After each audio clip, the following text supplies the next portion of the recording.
It's Donal Ward McCarthy here, Principal with 311 Realty, bringing you your update for our fantastic West End neighbourhood in Toronto, Bloordale Village. As I always say, do watch the macro video or the macroeconomic, the GTA bigger picture in regards to real estate, where we're talking about interest rates, supply, demand, prices from a macro perspective, because I don't get into that here. We're looking at Bloordale, so it's much more micro perspective. And I do advise you watch that to kind of keep an idea on where we're going in regards to our real estate market as a whole. So yeah, let's jump into, there's a link around here somewhere. You can download all of these charts that we're about to chat about. Let's dive in. Bloordale Village sales in August of 2023.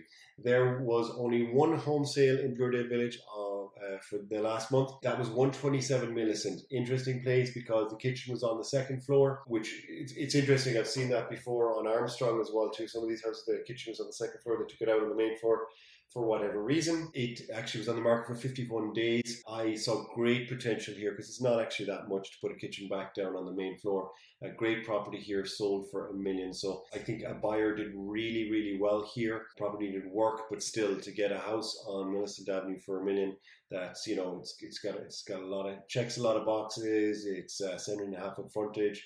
It's a bit of a narrower depth.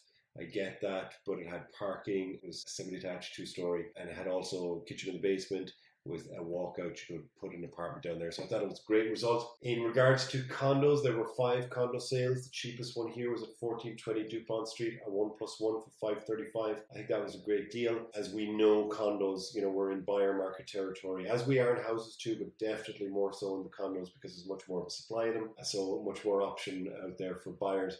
So $535 for 1+1 at 1420 Dupont, that's a really good deal for a buyer, I would have said. The most expensive one was actually one from the Galleria Mall.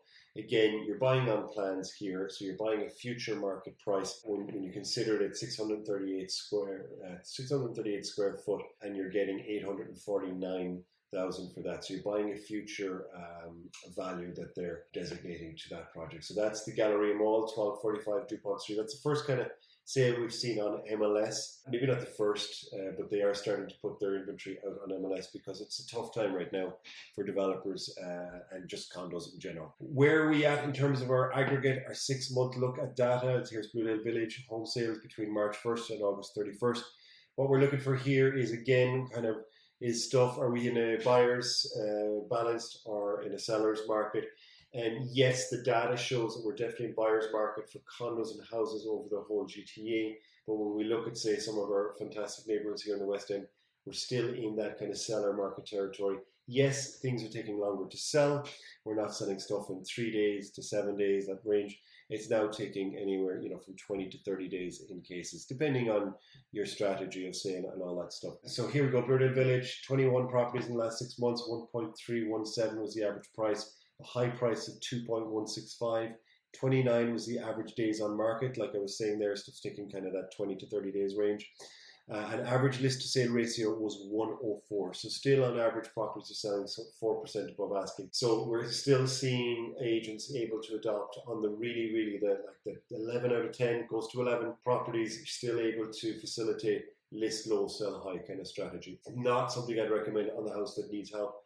You want to kind of just put that on the market, tell people what you're looking for, traditional strategy of sale. But still though, the data shows that Bloordale Village stuff is moving, it's selling. It's not as grim as we're seeing in the overall GTA perspective. That said, it's not grim anyways, because look, our market has not crashed. We came down 20% last year. This start of the year, we gained back 10% in appreciation in the GTA.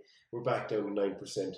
So net, down 10% or so overall. So we will talk to you next month, folks. Great time if you want to have a conversation around real estate. Still doing quite well for a lot of our sellers. So do reach out. Donal here, Principal with 311 Realty Group. Thank you so much. Okay, have a great month. Talk to you soon.